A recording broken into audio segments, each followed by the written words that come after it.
President Trump signaling a possible major escalation in the war in Iran. The president telling Axios he is, quote, considering a massive attack bigger than ever before. It comes as Iran targets cargo ships in the Strait of Hormuz. Houthi rebels now threatening Saudi tankers in the Red Sea. All of this forcing the cost of oil to surge past $100 a barrel for the first time since May. 3 weeks ago, the world's benchmark oil price was below $72 a barrel, close to where it stood before the Iran war began. On July 23rd, Brent touched roughly $102 and settled above $100, then fell back into the 90s as reports of possible talks surfaced. That is not a normal commodity move. It is the market repricing the odds of a global supply emergency almost hour by hour. Now translate that volatility into the number printed above your neighborhood gas station. Because the national average for regular gasoline is already about $4.11. A 15-gallon fill costs roughly $61.67 today, while the same fill at $6 costs $90. The difference is $28.33 every time you stop, and the path from here to there runs through 2 narrow stretches of water, thousands of miles away. The important question is not whether every American will pay $6 next week, because that is not the base case. The question is why $6 has returned as a credible tail risk after appearing to disappear during June's peace rally.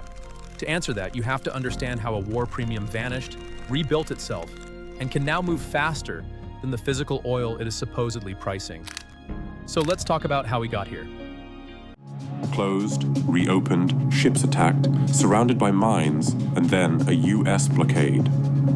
This was the situation of the Strait of Hormuz ever since the U.S.-Iran war spiraled out of control.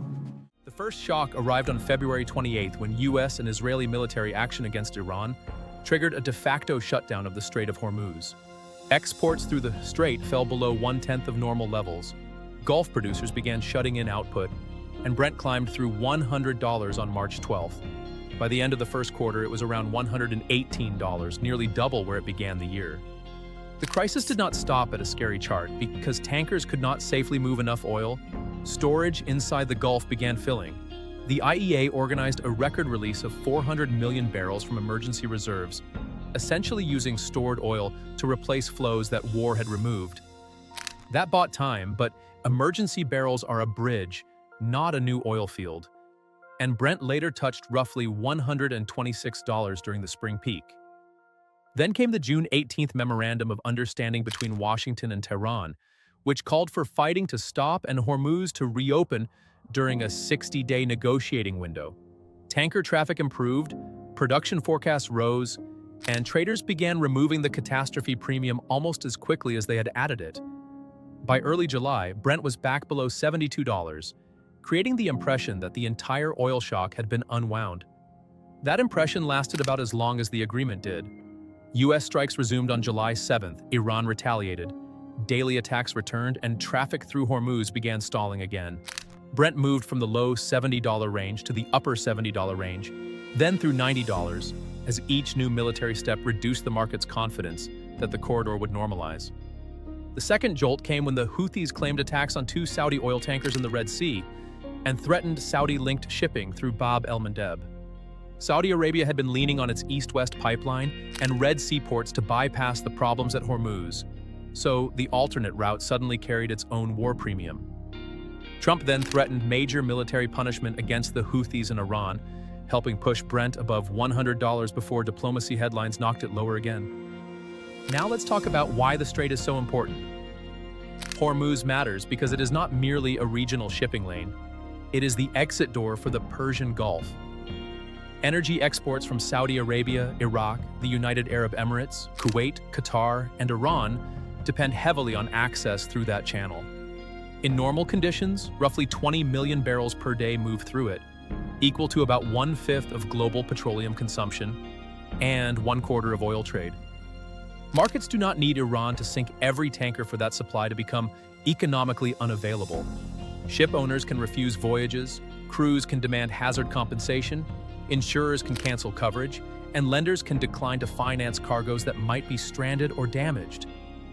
A handful of attacks can therefore produce the commercial effect of a blockade, even when satellite images still show some vessels moving. The obvious answer is to use pipelines, but the arithmetic is brutal. EIA estimates that Saudi and Emirati routes had only about 2.6 million barrels per day of spare bypass capacity before the war, compared with roughly 20 million barrels normally crossing Hormuz. Even the oil that reaches Saudi Arabia's Red Sea port must still pass through waters threatened by the Houthis, or take longer, more expensive routes toward Europe. That is why prices move before a shortage reaches a refinery, and why high U.S. production does not seal off the domestic market. Futures combine today's barrels with expected losses, replacement costs, shipping delays, insurance, inventories, and the chance tomorrow's attack hits something more important.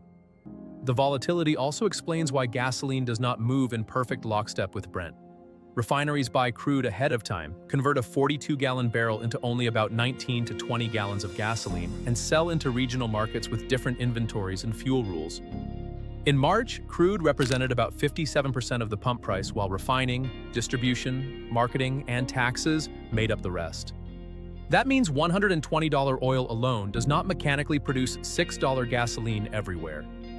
A national $6 average would probably require some combination of another crude spike, unusually high refinery margins, low gasoline inventories, logistical disruptions, and enough time for those costs to reach retail stations. The war has already demonstrated several of those ingredients, which is why the number is dramatic without being imaginary. Today's question, how much is the Iran war actually costing American families? It's a lot, Wolf. I mean, you were talking about gas prices. Now, this price, the $4.11, that's up almost 40 cents from where we were just a couple weeks ago, and that adds up. I mean, $305 is your average bill for the increase in gas prices, and $2.53 for diesel. That really matters because everything comes on a truck, including your grocery prices, which have cost you an average of $240 more during the course of the war. At today's roughly $4.11 national average, a driver covering 12,000 miles at 25 miles per gallon spends about $1,973 on gasoline each year. At $6, that same driver spends $2,880, an increase of about $907 without driving one extra mile. For a two-car household with similar usage, the annual difference is more than $1,800, which is the cost of a vacation, several utility bills, or months of groceries. Gasoline is only the first receipt. Diesel is now above $5.27 nationally, and diesel moves trucks, farm equipment, construction machinery, and a large share of the goods sitting on store shelves. When freight, jet fuel, plastics, fertilizers, and delivery costs rise together, the oil shock migrates from the gas station into food prices, airline tickets, business margins, inflation expectations, and eventually interest rate decisions. Some Americans are already much closer to a $6 handle than the national average suggests. EIA's July 20th data put California regular gasoline around $5.35, with San Francisco near $5.42, because taxes, special fuel requirements, refinery constraints, and geography amplify the crude shock. A $6 national average would still be historic, about 98 cents above AAA's June 2022 record, but regional prices show why it is no longer an absurd stress scenario. So what happens next? From here, the first scenario is a durable diplomatic reopening of Hormuz and a retreat in Houthi attacks. In that case, Brent could surrender much of its war premium, tanker insurance could normalize, and gasoline could ease after the usual refining and distribution lag. Friday's plunge back into the $90 range on reports of possible renewed talks showed how violently the market can move when traders glimpse an exit. The second scenario is a rolling conflict in which some cargoes move, attacks continue, and neither side delivers a decisive escalation or settlement. Barclays raised its full-year 2026 Brent forecast to $100, while other analysts estimate that each additional month of meaningful disruption can add roughly $7 to $8 per barrel. That world does not guarantee $6 gasoline, but it keeps households paying a persistent conflict tax and leaves every headline capable of restarting the rally.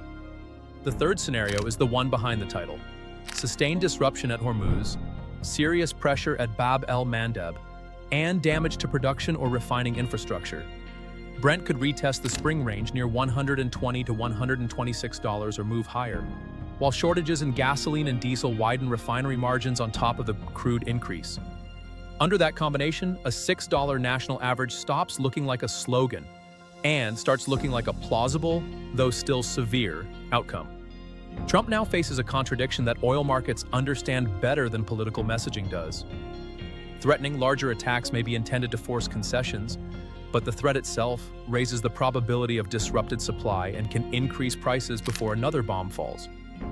A president promising cheaper energy can therefore make gasoline more expensive, simply by convincing traders that the next phase of the war will be harder to contain. So the numbers to watch are not only troop movements or missile counts. Watch tanker crossings, war risk insurance, Saudi Red Sea exports, refinery margins, emergency stock releases, and whether diplomats can produce something more durable than another pause. After moving from $71 to above $100 and back into the $90 range within weeks, oil has made one thing clear. The next shock may arrive before anyone agrees the last one is over. Don't forget to subscribe so you don't miss future videos. Thank you for watching.